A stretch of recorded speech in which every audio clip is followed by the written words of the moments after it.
Bismillahirrahmanirrahim. Assalamualaikum warahmatullahi wabarakatuh. Salam sejahtera, selamat sore teman-teman sekalian. Saya senang sekali bisa hadir di akun Instagram Cak Nur Society di dalam rangka menyapa teman-teman, kita silaturahmi di sini. Kita menjelang berbuka kita berbincang sesuatu yang positif. Nah, ini ada ilmu kita ada semacam halakoh gitu ya. Ada ilmu yang mudah-mudahan bisa kita bawa pulang bersama-sama. Perbincangan kita pada sore ini bisa memberikan berkah dan manfaat untuk kita semua. Alhamdulillahirabbil alamin. Assalamualaikum warahmatullahi wabarakatuh. Aduh, senang sekali Pak Kiai. Apa kabar keluarga? Baik, sehat-sehat, alhamdulillah. Terima kasih, ini silaturahmi tahunannya. Ya, alhamdulillah. Salam takzim para guru semua di Insyaallah. Amin, alhamdulillah. Nanti kami tunggu di mungkin setelah hari raya kali ya di rumah Ibu. Siap. Dengan senang hati. Siap. Terima kasih. Baik. Ini suara apa semua oke ya? Alhamdulillah, suaranya bagus, lancar. Baik, Pak, kita mulai saja obrolan kita. Baik, teman-teman sekalian, bismillahirrahmanirrahim. Assalamualaikum warahmatullahi wabarakatuh. Salam sejahtera untuk kita semua.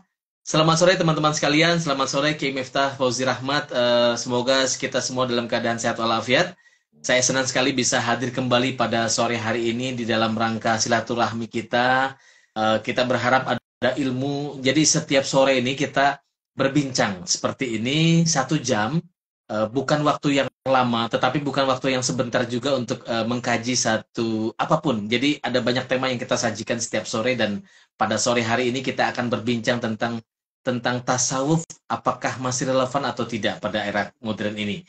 Nah, teman-teman sekalian, ini adalah pertemuan kita yang ke-7, dan kita sengaja membahas tema ini karena menganggap ini adalah satu ilmu yang perlu kita ketahui bersama, bahwa ada 2 pandangan umum di dalam masyarakat muslim tentang bagaimana apakah tasawuf itu masih relevan atau tidak di era kekinian.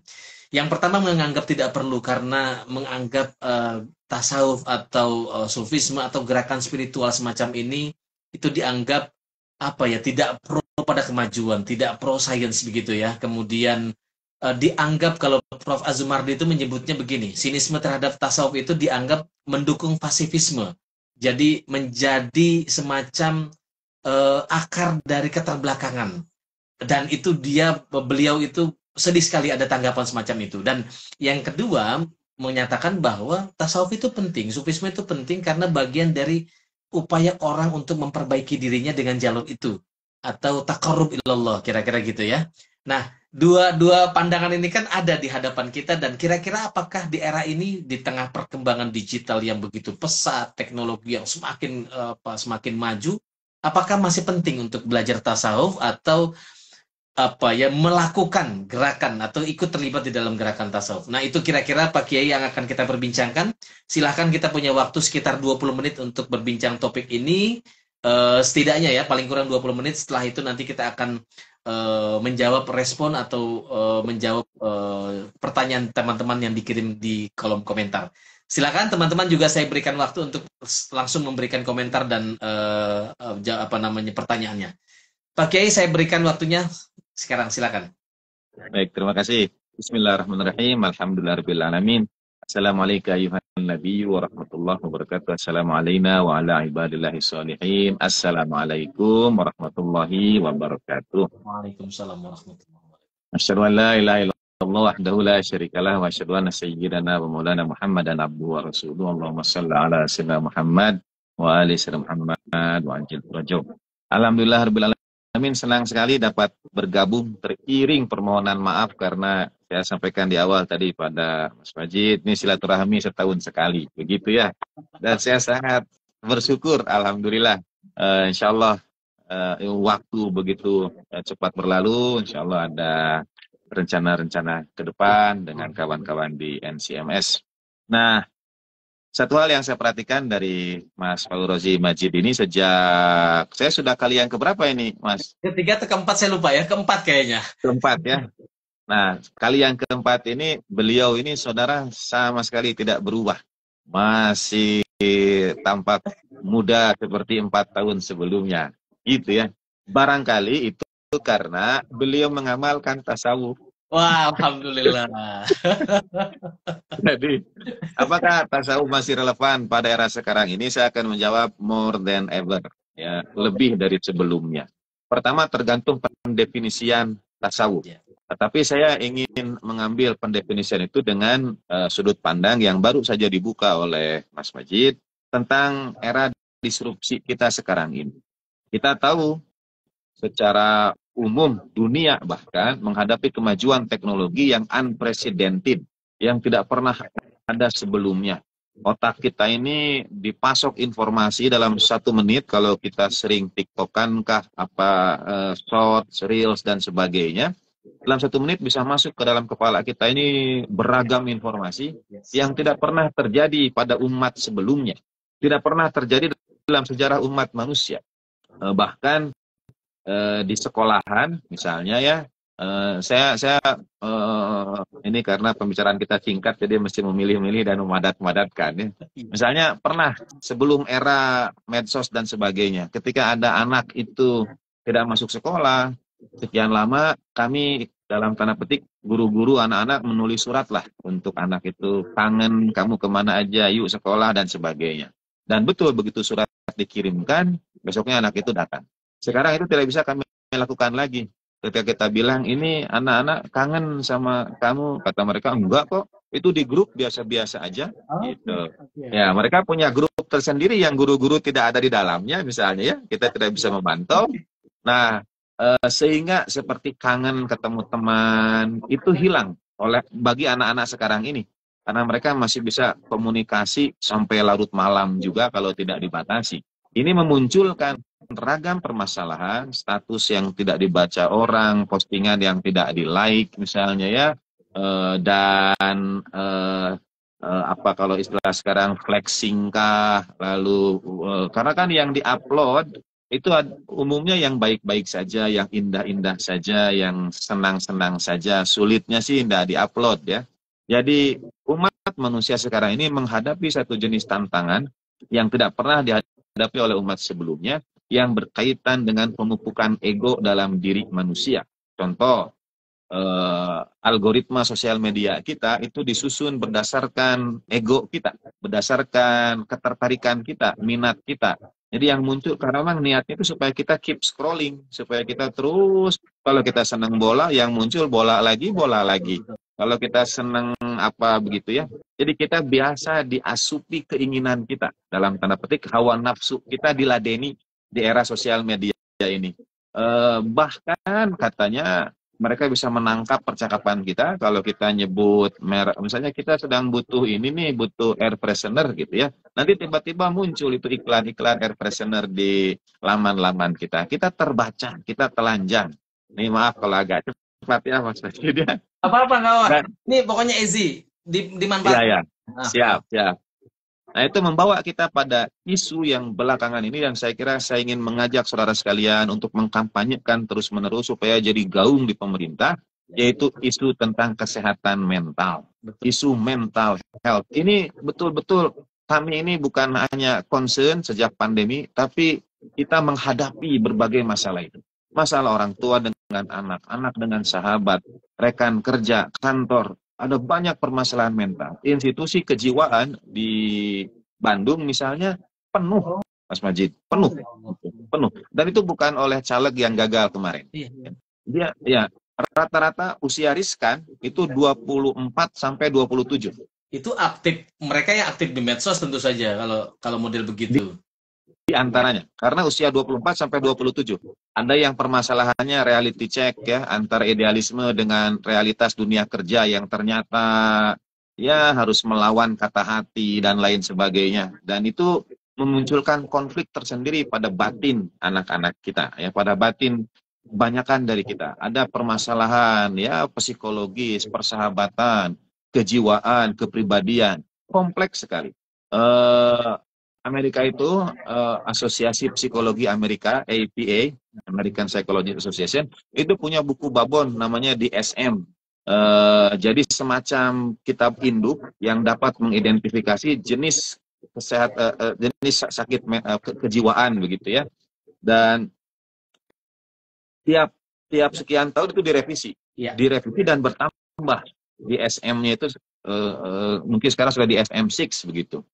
Kitab buku babon untuk jenis-jenis penyakit kejiwaan. Nah, itu sangat dekat sampai kata Allahyarham Bapak ayah saya tercinta rahimahullah, kata beliau itu kalau kita kan sangat memperhatikan tubuh, sakit kepala sedikit saja kita minum obat. Dari mana kita tahu ruh kita ini sebetulnya sedang tidak baik-baik saja atau sedang sehat? Bapak itu punya kuesioner yang kata Bapak diambil dari berbagai buku, ya termasuk di SM4 itu yang kata beliau, silahkan dicoba, insya Allah setiap kita itu pasti ada sakitnya. Gitu.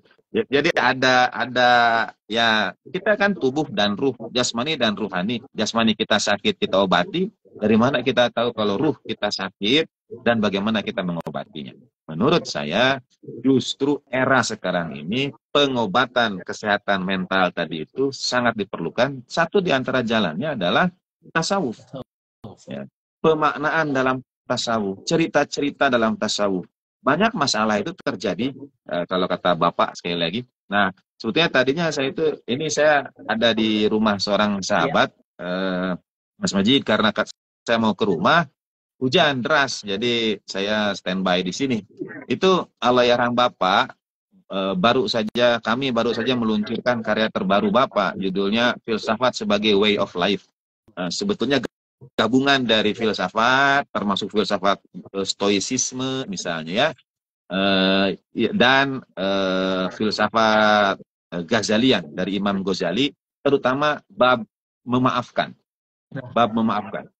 yang ada hubungannya dengan kesehatan jiwa kita.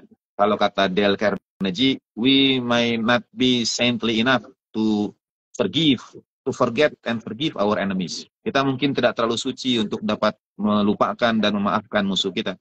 But for the sake of your health and happiness, forgive them. Gitu.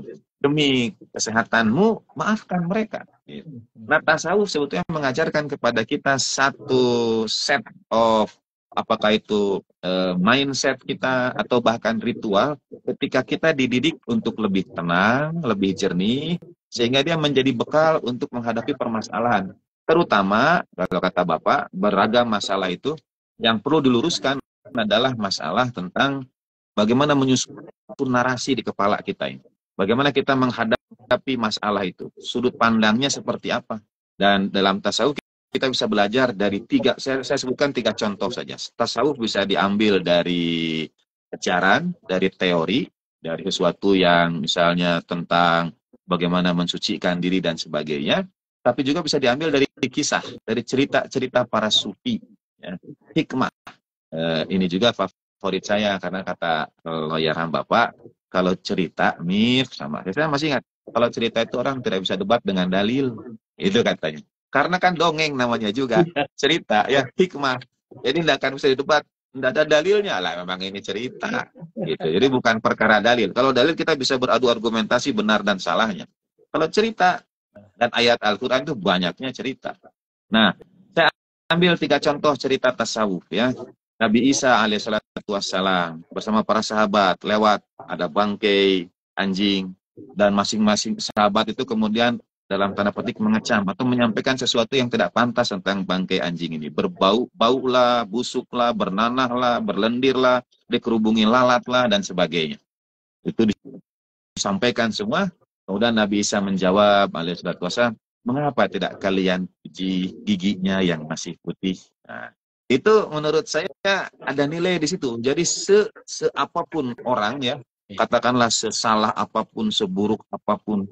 Misalnya di era mental health sekarang ini, aduh saya sudah melakukan dosa sangat besar, kayaknya Tuhan tidak lagi mengampuni saya. Masihkah ada ampunan Tuhan bagi saya? Dan sebagainya lah. Nah, pernyataan itu saja adalah sebuah gigi putih yang mesti kita kejar. Nah, itu diajarkan oleh tasawuf.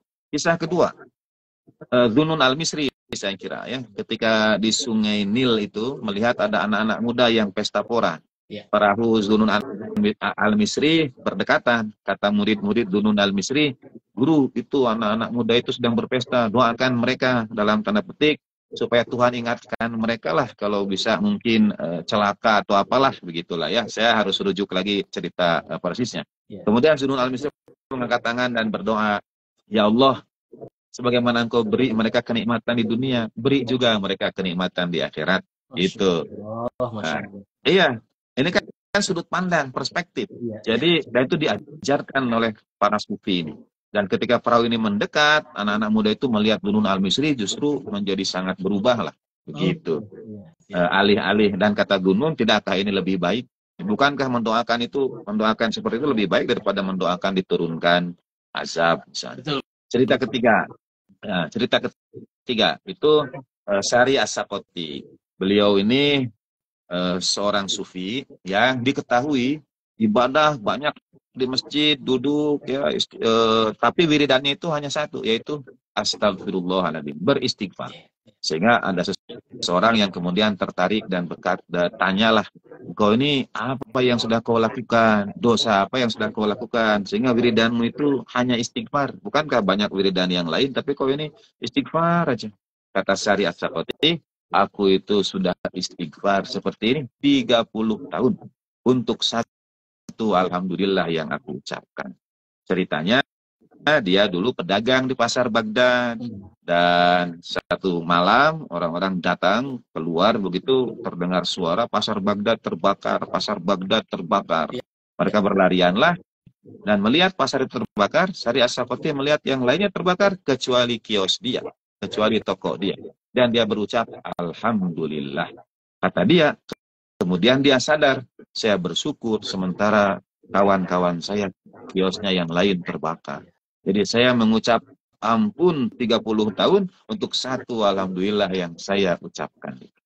Itu mengajarkan kepada kita syukur tidak boleh membanding-bandingkan nikmat. Syukur adalah karunia khas Allah Ta'ala untuk kita. Kita tidak boleh, untung saya ambil jalan ini, coba jalan yang tadi macet. Nah, itu sebetulnya ajaran tasawuf, karena satu di antara sebab atau faktor isu mental health ini adalah karena kita hidup membanding-bandingkan. Yang menjadi penderitaan manusia di era modern ini, hidup membanding-bandingkan. Mulai membanding-bandingkan merek HP, ya, membandingkan menu yang difoto kalau waktu berbuka. Itu kita perlu bimbingan, karena hidup membanding-bandingkan ini tidak nyaman ya. Kalau tidak punya bekal, lihat orang lain sudah ganti HP lagi, lihat orang lain sudah ganti motor lagi misalnya, padahal kita tidak tahu kalau itu mereka kredit atau pinjam atau sewa dan sebagainya. Nah, karena itu menurut saya tasawuf relevan more than ever, terutama di era disrupsi sekarang ini. Kita dituntut, atau tasawuf dapat membimbing kita untuk memberikan makna pada kehidupan, melihat dari sudut pandang seperti apa. Raihlah hikmah dari kisah-kisah para sufi itu. Nasruddin Hoja misalnya, satu saat dia menjemur pakaiannya dan pakaiannya terbawa angin, angin besar datang, terbang. Dia mengucap syukur, alhamdulillah. Itu kata sahabatnya, kau ucap syukur padahal pakaianmu kan terbang. Kata dia, bayangkan kalau pakaian itu terbang dan saya masih memakainya. Katanya gitu. Jadi ya, alhamdulillah pakaiannya terbang itu tidak saya pakai. Coba kalau masih saya pakai, saya ikut ke bawah terbang gitu. Nah, itu sudut pandang. Atau ini cerita penutup. Saya punya sahabat yang ya satu saat datang dengan kendaraan baru, diisi dengan sound system yang cukup bagus, lalu mengajak saya jalan-jalan. Saya jalan-jalan lah dengan sound system yang bagus itu. Selang berapa hari dapat berita sound systemnya itu dibobol orang, dimaling. Sudah kali berikutnya dia mengadakan acara ulang tahun anaknya. Saya datang dengan anak saya. Ada seorang di antara undangan anak sahabat kami yang pergi ke garasi, mengambil sebongkah batu, lalu mobil dia itu yang masih baru dan baru kehilangan sound system itu digores ya, dari pintu masuk, dari pintu supir terus berputar ke belakang, ke samping, sampai ketemu ke pintu supir lagi. Ya Dia Allah. seperti tawaf lah, digores gitu. Kawan saya mau marah, sedang ulang tahun, anak kecil lagi. Mau bagaimana kan? Nah, terus dia menyampaikanlah, "Eh, saya ini apa yang terjadi pada saya? Eh, Sound system kemalingan, mobil digores." Saya sampaikanlah kepada dia, sakit hati, sakit, ya kamu yang salah. Saya bilang, kenapa kok saya yang salah? Sound system saya dibobol, maling dong yang salah. Iya. Digores orang, anak, kamu yang salah. Saya bilang, kenapa? Karena kamu tidak simpan mobilmu itu di garasi. Saya simpan di garasi. Tidak, kamu simpan mobilmu itu di hati. Makanya Oh, ketika lihat tergores, yang sakit garasi apa hati? Sakit hati kan? Sakit hati. Itu karena kau simpan mobilmu itu di hati. Coba simpan di garasi. Tidak akan sakit hati. Tapi sakit garasi. Gitu ya. Nah, itu sebetulnya diajarkan diantaranya di dalam tasawuf. Saya kira itu dulu, Mas. Nanti baik. kita bisa bincangkan lebih jauh. Ya. Terima kasih banyak. Alhamdulillah ini banyak sekali inspirasi hikmah dari Kiai Miftah Rahmat.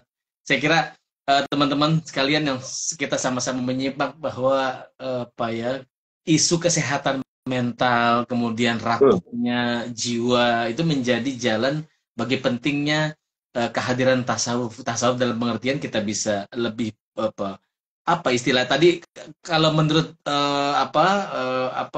istilahnya Kiai Miftah tadi, dengan tasawuf itu membina akal, hati kita, akal kita untuk bisa menjadi lebih bijaksana lagi, lebih baik lagi. Nah, teman-teman sekalian, saya ingin undang teman-teman untuk mulai bertanya soal soal perkara ini. Tapi sebelum itu, saya ingin mengatakan begini.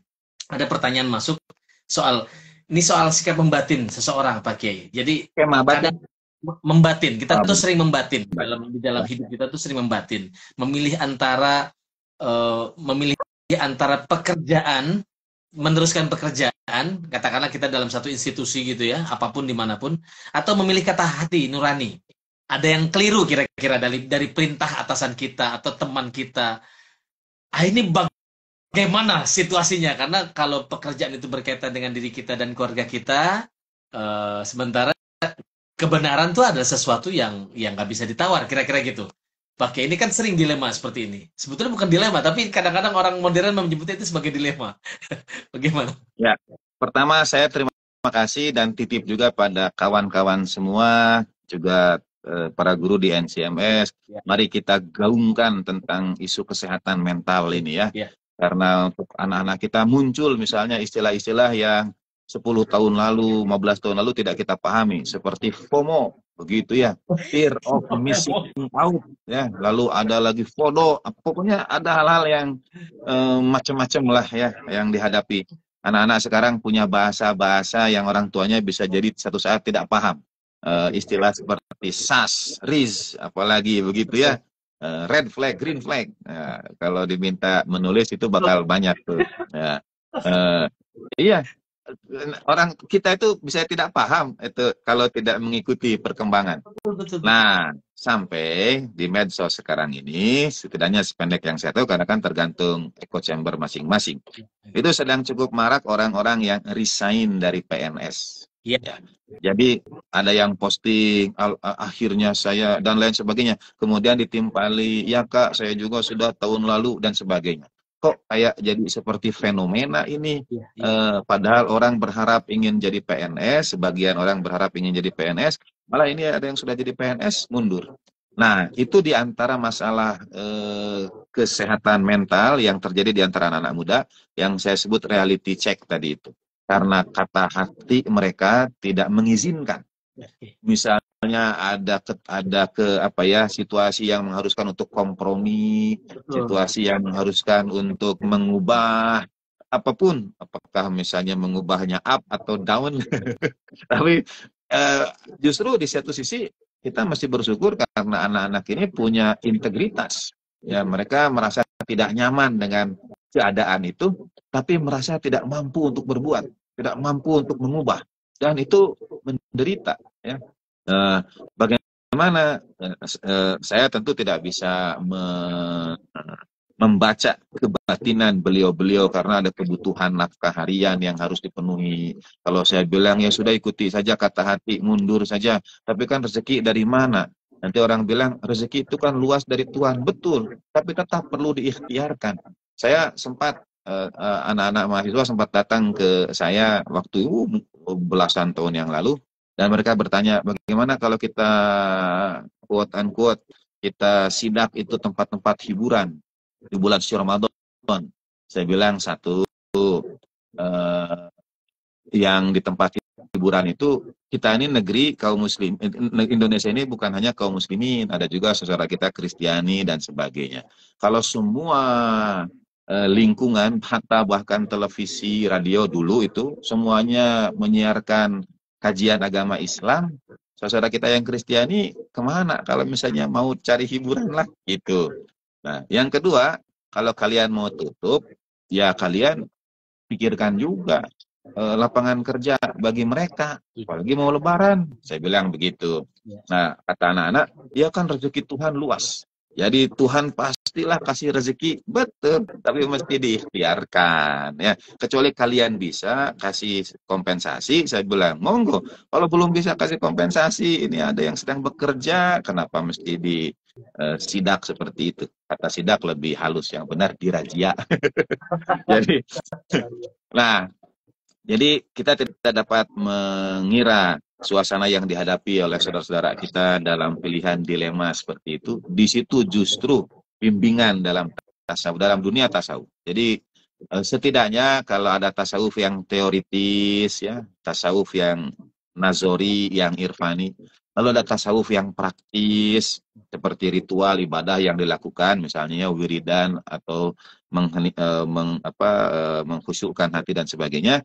Paling tidak untuk bahasan sore ini saya ambil dari yang dimaksud tasawuf itu adalah kisah para sufi. Cerita orang-orang, ya cerita para sufi. Karena hidup mereka itu mencerminkan ajaran dan ritual mereka. Mencerminkan teori dan pengamalan mereka. Jadi perbanyaklah berguru pada cerita atau mengambil hikmah dari cerita orang-orang soleh terdahulu. Gitu. Yang kita sebut sufi itu seperti tadi Syari As-Sakoti, Dzunun Al-Misri, Nasruddin Khoja, itu nama-nama tasawuf. Tapi kita ambil hikmah dari cerita mereka. Kita bisa ambil hikmah dari cerita Allahyarham Gus Dur, Allahyarham Cak Nur, dari para guru bangsa. Nah itu dapat, itu yang saya maksud sufi, begitu. Ya. Baik, memang betul ya kalau kisah-kisah para sufi atau para nabi atau orang-orang besar itu memang kadang-kadang bisa lebih menyentuh ketimbang kita mengajarkan, langsung mengajari atau apa ya, kita berposisi sebagai guru yang serba bisa, kira-kira gitu Pak Kiai. Nah itu kadang-kadang ya kalau Pak Kiai sebut prophetic wisdom, itu kan Al-Quran itu hampir mungkin 70%-nya adalah kisah para nabi yang itu sebetulnya diajarkan, bahkan mungkin lebih, itu dimaksudkan untuk memberi pengajaran pada masyarakat, para pembacanya, ini loh kisah yang baik. Dan banyak orang juga betul tadi mengambil inspirasi dari para guru bangsa, para tokoh bangsa, orang seperti almarhum misalnya Kang Jalal, saya menyebutnya Kang Jalal begitu.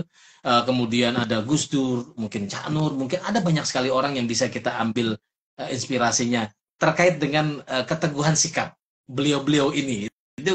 Itu yang kadang sulit diragukan dan memang perilakunya menunjukkan itu. Jadi teman-teman sekalian, betul seperti yang Kiai Miftah sampaikan, inspirasi-inspirasi dari para nabi, para sufi itu penting sekali untuk dibaca ulang, dipahami betul-betul untuk bisa menjadi sikap hidup kita. Nah, terkait dengan itu, misalnya gini, ada pertanyaan berikutnya soal orang yang sering ini pertanyaan umum di mana-mana sebetulnya. Ada orang yang sering beribadah Pak Kiai, tetapi perilakunya tuh masih sering menggibah tetangganya, saudaranya, sering membuli. Ini apa yang salah dengan ini sebetulnya Pak Kiai? Masya Allah. Ini. Baik. Karena kita sedang bincangkan relevansi tasawuf, ya. Dalam tasawuf itu ibadah bisa punya dua makna. Satu memang melakukan ibadah ritual, dia menjadi seorang abid. Jadi tidaklah jin dan manusia diciptakan kecuali untuk beribadah. Apakah ibadah ini itu artinya menjadi abid, abid ahli ibadah, atau justru menjadi abd, menjadi budak, menjadi hamba, begitu. Jadi ibadah tadi itu tujuannya untuk kita menjadi abid, ahli ibadah. Ahli ibadah ini artinya orang yang banyak ibadahnya, katakanlah ya sering sholatnya, sering saumnya, itu kita sebut abid. Atau dia menjadi abd, menjadi seorang hamba. Menjadi seorang hamba bagaimana? Di hadapan Tuhannya dia luruhkan kehendaknya, luruhkan egonya. Dia berusaha mewujudkan, katakan, pesan Tuhan dalam dirinya. Dan itu dimulai dengan meluruhkan keakuan. Nah, mestinya abid yang sejati adalah yang menjadi abd. Jadi seorang ahli ibadah itu adalah orang yang betul-betul menghamba pada Tuhan. Nah, kalau dia hanya pada tataran banyaknya sholat saja, Al-Quran sudah mengingatkan. Ada orang-orang yang sholatnya itu fawailul lil musallin. Jadi tidak ragu-ragu untuk mengatakan, ada kok orang yang sholat ditegur oleh Al-Quran. Gitu. Kenapa ditegurnya? Karena mereka tidak menolong orang yang memerlukan, tidak mendekati anak-anak yatim, tidak menyayangi anak-anak yatim, orang miskin. Walaupun mereka sholat, walaupun mereka ahli ibadah, mereka tidak menjadi abd. Al-Quran menegur dengan fawailul lil musallin itu. Nah, dan banyak riwayat yang mengatakan agar kita tidak terpukau dengan banyaknya atau dengan lamanya sujud, dengan banyaknya rakaat, tapi lihat bagaimana ia memperlakukan sesamanya. Itu. Ini tidak ada kaitannya dengan konteks kekinian, tapi dari Sayyidina Ali bin Abi Thalib karramallahu wajhah, satu saat beliau melewati sekelompok orang yang sedang beribadah itu. Kemudian ada sahabatnya yang mengatakan, indah benar ini ibadah orang-orang itu, gitu ya. Kemudian Sayyidina Ali menyampaikan kalimat singkat, arihim dirhaman, perlihatkan kepada mereka dirham. Itu. Nah, nanti itu ya, jadi tidak ada hubungan dengan konteks kekinian ya, itu ya. Ini contoh saja dari teladan-teladan terdahulu. Orang misalnya banyak ibadah, arihim dirhaman, coba kasih lihat dirham, berubah. Kira-kira mungkin bisa dipahami maksudnya ya. Iya. Itu ya betul, menyentuh sekali Mas, menyentuh sekali. Masya Allah. Ya. Di hadapan sesuatu yang apa, menggiurkan duniawi. Betul. Kita masih berubah apa enggak kira-kira gitu. Nah, persis. Itu kan, nah itu diuji betul. Jadi memang betul-betul tadi yang seperti Pak Kiai sampaikan, jangan lihat banyaknya ibadahnya, sujudnya, lamanya, atau rokaatnya, jumlah rokaat yang dia kerjakan, tetapi lihat bagaimana ia memperlakukan sesamanya, tetangganya, keluarganya, atau bagaimana dia memperlakukan dunia. Apakah dia melekat, tadi kisah yang anak kecil menggores mobil tadi, apakah dia melekat dengan benda yang dia miliki, atau sekedar ya sudah itu sesuatunya saja gitu. Betul. Itu bukan berarti saya juga terbebas dari itu ya Mas Maji. Ya, ini semua perjuangan kita ya. Betul. Jadi samalah kita ikhtiar berusaha ya. Ikhtiar, kita berusaha semuanya di sini. Baik Pak Kiai, saya mau sampaikan pertanyaan dari Fatimah Karim. Bagaimana konsepsi atau memaknai zuhud pada era kekinian, Pak Kiai? Baik. Nah, ini pertanyaan yang sangat baik. Terima kasih. Dijawab oleh Sayyidina Ali bin Abi Thalib karramallahu wajhah, laisa zahidu alla yamliku syai'an, bal zahidu alla yamlikuhu syai'un. Seorang zahid itu bukanlah orang yang tidak memiliki apa-apa. Seorang zahid adalah dia yang tidak dimiliki oleh apapun. Masyaallah. Jadi kita mesti menjadi pribadi yang berhasil, yang bekerja keras, yang berkarya, yang memberikan izzah, kemuliaan, kehormatan pada agama kita, sukses di bidang kita, tapi kita tidak menggantungkan hati pada itu, gitu, seperti yang tadi disampaikan. Kalau hati kita karena jabatan tidak beroleh lalu kita kecewa, kita masih dimiliki oleh jabatan itu. Zahid justru mesti sukses, tapi ia tidak menggantungkan dirinya pada kesuksesan itu, tidak dimiliki oleh apapun. Gitu. Terima kasih. Baik, baik, Fatimah Karim. Semoga Mbak Fatimah semoga terjawab. Saya kira ini. Kemudian ada Ibu Niken Rahmat. Pak Kiai Miftah, saya sering dapat nasihat begini. Kalau mendapatkan musibah, manusia kalau mendapatkan musibah bukan hanya ikhlas, bahkan harus bersyukur katanya. Bagaimana cara menguatkan iman kita untuk bersyukur ketika kita mendapatkan musibah? Baik, terima kasih. Ini pertanyaan untuk dalam tasawuf tingkat yang sudah lebih tinggi ini ya. Ya, bersyukur dalam musibah. Jadi ada menurut Sayyidina Ali bin Abi Thalib karramallahu wajhahu kama qala, hidup itu sesungguhnya adalah perjalanan min ni'matin, yantaqil min ni'matin ila ni'matin ukhra.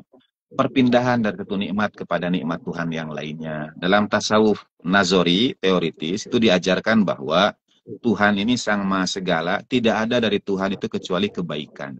Tidak ada dari Tuhan itu kecuali keindahan. Nah, ini memang secara teoritis itu dipaparkan dalam tasawuf yang teoritis tadi itu. Bagaimana Tuhan ini indah, maha indah, dan segala dari Tuhan indah, tidak ada yang buruk. Lalu bagaimana dengan musibah, dengan peperangan, nah itu pembahasan teoritis. Tetapi kenyataannya ada nikmat tertentu yang hanya bisa kita rasakan ketika kita berada dalam keterpurukan. Satu saat boleh undang ada Ibu Nyai dari Cirebon, sangat baik ya, menulis buku Terpuruk dan Bangkit. Oke. Nah, saya pernah jadi pembanding. Terus beliau mengisahkan ketika terpuruk itu ia merasa dekat dengan Tuhan, gitu. Ya, dalam kisah yang lain, satu saat ada masalah rumah tangga yang saya dampingi, sebetulnya mendampingi Allahyarham Bapak waktu itu. Terus ini pasangan ini memilih untuk pisah dulu lah, gitu ya, pisah dulu. Nah, selama pisah ini maksudnya dia ambil kos lah di tempat yang lain, begitu. Nah, selama pisah itu, dia bisa bangun di malam hari, dia bisa ambil air wudhu, dia bisa sholat tahajud, dia bisa nangis berdoa itu.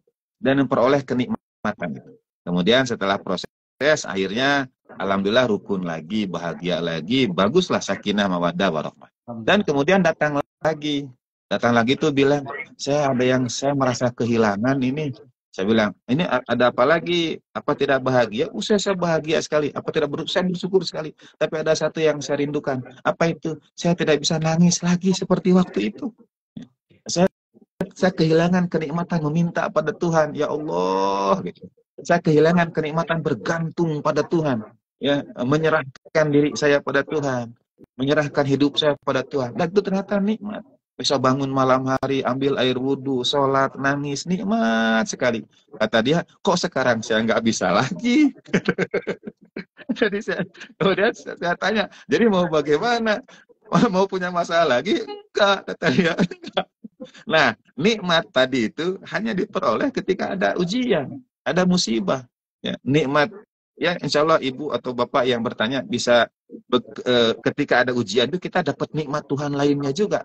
Nikmat bergantung pada Tuhan itu nikmat karunia besar. Dan orang kadang-kadang seperti kata Ibu Nyai itu, pada saat terpuruk saya merasa dekat dengan Tuhan. Sehingga kemudian saya sebagai pembanding buku, saya mengatakan, Bu, apa dekat dengan Tuhan, Bu Nyai sebut keterpurukan. Jadi justru itu kebangkitan. Tinggi itu ya. Ya. Itu makomnya tinggi sebetulnya. Tinggi. Dekat dengan Tuhan kita sebut terpuruk. Ya, maksudnya terpuruknya banyak masalah hidup. Ya. Tapi secara rohaniah, dia merasa dekat dengan Tuhan dan itu nikmat. Ya. Jadi itu harus disyukuri. Ya. Ada banyak sekali. Dan nanti jangan tanya saya, jadi kalau begitu memilih nikmat atau musibat. Nah itu jangan tanya saya ya. Tapi pada keduanya ada yang selalu mesti disyukuri. Gitu. Baik. Itu mungkin tadi yang dimaksud Ibu Nyai Masriah Anfa ya? Ya, betul. Bangkit dari terpuruk. Iya. Bangkit dari terpuruk ya. Dari terpuruk. Betul. Saya pernah jadi pembandingnya waktu itu. Saya akan baca ini buku ini nanti. Oh, ada. Oh iya. Siap. Ya. Terima kasih, Pak Kiai. Berikutnya saya ingin pertanyaan dari sebentar. Ini dari Aninda Hidayanti. Nida mau bertanya, kalau sudah terlanjur nggak suka sama seseorang karena perilakunya, sedangkan kata Bapak tadi, kata Pak Kiai tadi, cobalah lihat dari sisi baiknya. Oke. Bagaimana cara agar rasa nggak suka itu perlahan hilang? Dan dari sisi tasawuf, dan harus mulai dari mana Pak Kiai? Baik, terima kasih. Ini pertanyaan yang menarik ya. Sebetulnya bisa disusul dengan pertanyaan lagi, apakah ini yang tidak kita sukainya ini orang dekat, keluarga, sahabat, atau mungkin calon, pasangan, atau apa? Karena bisa berbeda menyikapinya. Dalam filsafat Stoa yang ditulis oleh Allahyarham Bapak dalam buku Filsafat sebagai Way of Life, dan itu sebetulnya selaras dengan ajaran tasawuf, hidup itu ada dua hal yang bisa kita kendalikan dan yang tidak bisa kita kendalikan. Ya, hidup itu begitu. Ada yang bisa kita ubah dan ada yang tidak bisa kita ubah. Pada yang pada yang tidak bisa kita ubah, kita berserah diri kepada Allah Subhanahu wa taala. Ya, misalnya yang tidak bisa kita ubah, ini orang tua saya, ini anak saya. Itu kan tidak bisa diubah. Tetap saja orang tua, tetap saja anak, ya. Ini contoh ketidaksukaan itu kepada siapa? Kan ada yang bisa kita ubah dan ada yang tidak bisa kita ubah. Ya. Kalau misalnya kesukaannya kepada orang lain yang tidak ada hubungan keluarga, ada kemungkinan masih bisa kita ubah. Tetapi satu hal yang sebetulnya sangat bisa kita kendalikan adalah persepsi kita terhadap peristiwa itu. Itu yang bisa kita ubah, mindset kita. Jadi kalau misalnya ya, perilaku orang ini nih, misalnya ada seorang sufi, ini contohnya tidak baik ini ya, apalagi di NCMS sangat tidak tepat menyampaikan contoh ini. Tapi dalam filsafat Socrates itu ada kalimat by all means get married. Ya. Apapun alasannya menikahlah. Karena kalau kau punya istri yang baik kau bahagia, kalau istrimu tidak baik kau jadi filosof. Itu bias gender ya, mohon maaf bias gender. Tapi bisa digunakan hal yang sama. Kalau kau dapat suami yang baik kau bahagia, kalau enggak ya kau jadi sufi. Jadi sufi. Gitu. Jadi selalu ada yang bisa kita ubah, ada yang tidak bisa kita ubah, tapi tetap kita bisa melihat perspektif yang mudah-mudahan baik untuk kita gitu. Maaf ini pembicaranya ke sana kemari ya. Baik, terima kasih. Berikutnya saya ingin ambil pertanyaan dari Abis Maza, maksud saya. Abis Maza. Bagaimana menata hati supaya tidak membanding-bandingkan nikmat dengan orang lain, supaya tidak terjebak dengan keinginan-keinginan panjang dan utang. Bahkan banyak yang terjebak pada pay later. Nah, ini karena keinginan-keinginan hedonis tadi. Bagaimana Pak Kiai? Baik. Bolehkah saya jawabnya answer later? Nah, ini mungkin istri saya juga ikut nonton. Jadi kami tahun-tahun awal menikah itu, kadang-kadang istri saya atau setiap hari kami menikah, hari jadi syukuran begitu ya, anniversary, yuk kita ngobrol ini dan itulah gitu. Barangkali apa yang bisa kita lakukan, saya bilang ini kan anniversary, bukan evaluasi gitu ya. Nah, jadi ya, terus saya bilang beginilah, saya itu yakin ini diajarkan oleh tasawuf, Tuhan itu tidak pernah memberikan kita yang indah, yang Tuhan beri selalu yang terindah. Tuhan tidak pernah memberi kita yang baik, yang Tuhan beri selalu yang terbaik gitu. So itu sudah yang terindah, yang terbaik gitu. Selesai sudah, jadi tidak ada lagi evaluasi setiap anniversary ya.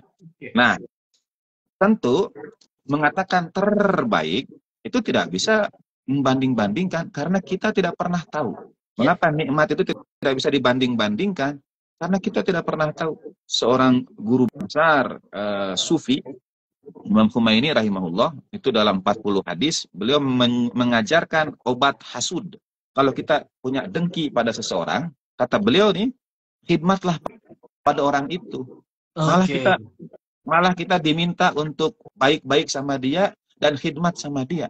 Mengapa? Karena kemudian kita akan melihat ternyata hidupnya tidak sesempurna yang kita lihat di media sosial. Ternyata dia punya masalah juga.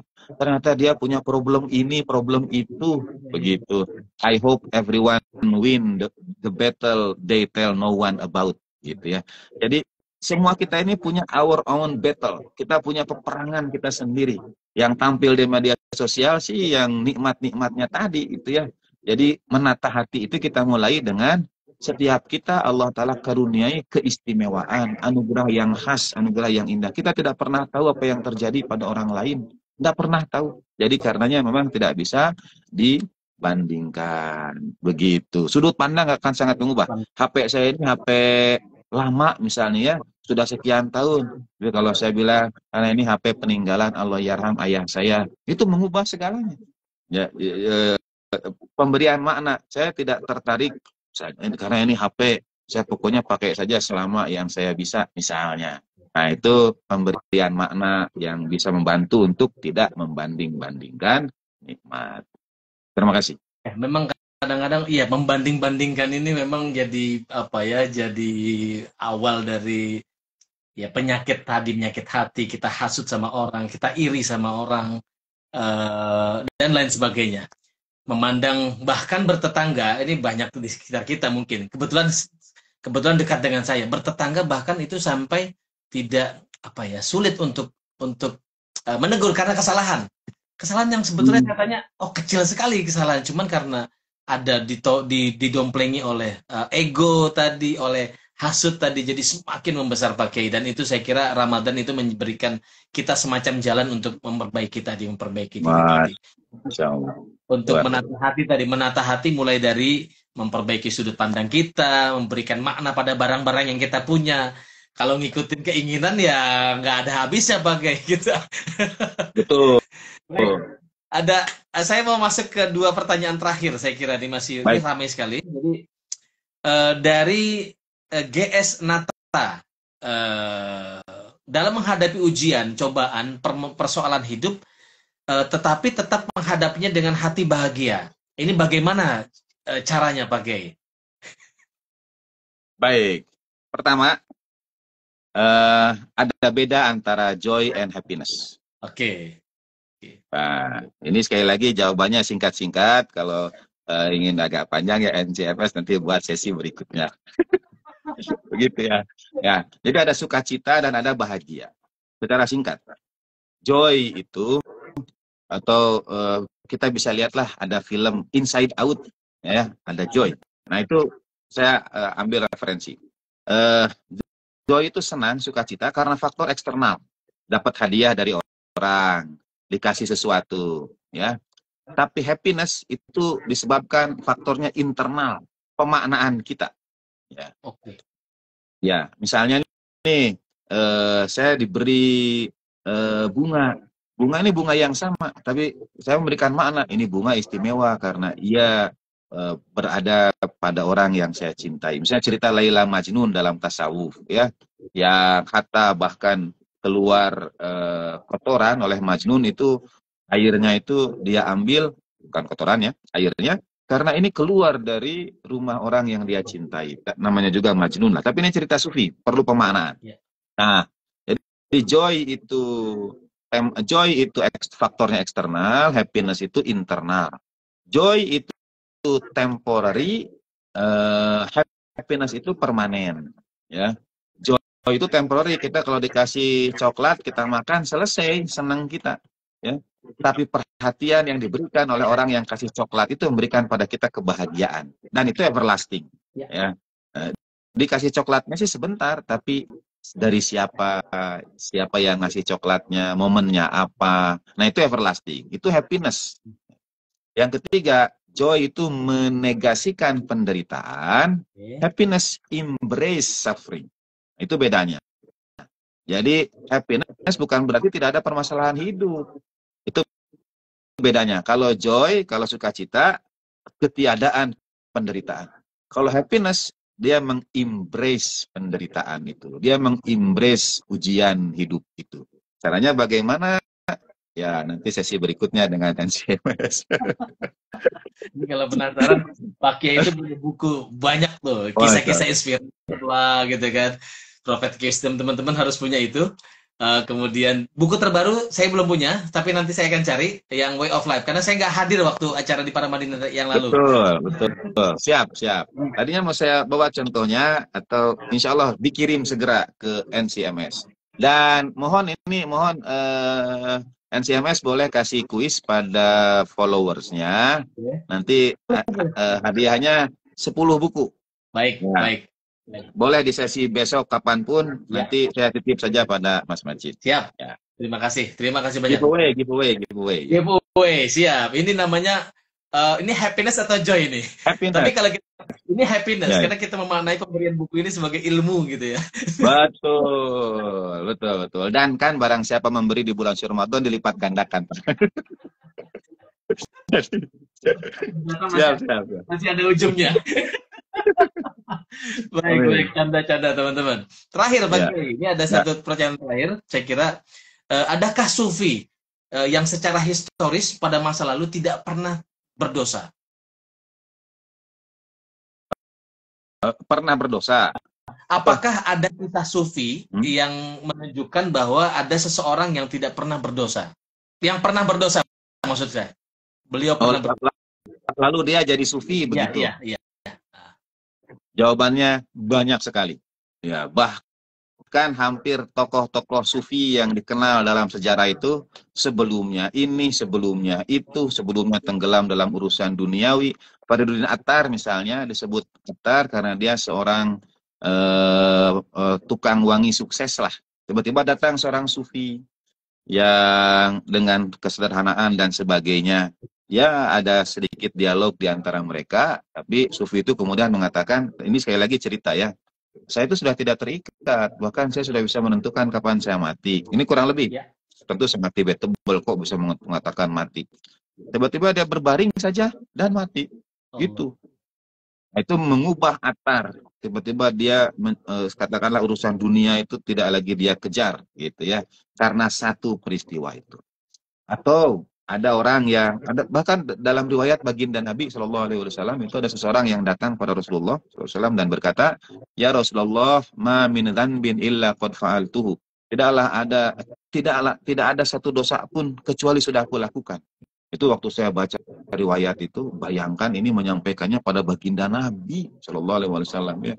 Dan dia mengatakan tidak ada satu dosa pun di muka bumi ini kecuali sudah aku lakukan.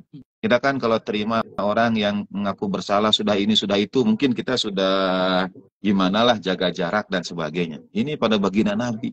Fahali minat taubah. Dan apakah masih ada kesempatanku untuk bertaubat? Begitu.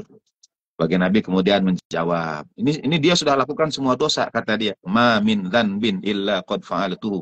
Tidak ada satu dosa pun kecuali sudah aku lakukan. Fahali minat taubah. Masih adakah kesempatan bagiku untuk bertaubat? Dan Nabi kemudian bertanya, apakah engkau masih punya 2 orang tua atau seorang di antaranya? Kata orang ini, ayahku ya Rasulullah. Kemudian baginda Nabi menjawab, pulanglah dan berkhidmatlah, berbuat baiklah pada ayah. Nah, itu pintu taubat ya. Ketika orang yang tanya ini pulang, baginda Nabi menyampaikan kepada para sahabat, dianya sudah pulang. Ini akhlak baginda Nabi Shallallahu Alaihi Wasallam. Baginda Nabi menyampaikan kepada para sahabat, laukanat ummu, andai ibunya yang masih ada. Itu.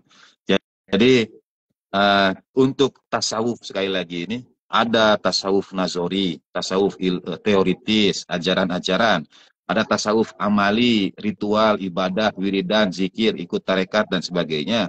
Ada tasawuf dari kisah-kisah para sufi yang inspiratif untuk kita, dan ada juga laku tasawuf itu dengan berkhidmat kepada kedua orang tua kita. Baik.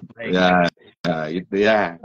Oke, Miftah, ada satu lagi dari Cianjur ini, Siva Cianjur. Ini nanya soal kalau ada orang bilang kalau kita punya masalah, cari jalannya bukan jalan keluar, tapi jalan ke dalam, karena biasanya yang menjadi sumber masalah itu diri kita sendiri. Mohon tanggapannya, Kang Miftah. Masya Allah. Mungkin saya kira beliau ini sudah membaca satu di antara syairnya Jalaluddin Rumi, yang juga adalah tokoh tasawuf dan dinisbatkan sebagai tokoh dunia oleh PBB atau UNESCO. Tahun berapa lah, ada tahun Rumi begitu. Nah, Rumi pernah mengatakan begini, kalimat dari Rumi, tapi terjemahan Inggrisnya.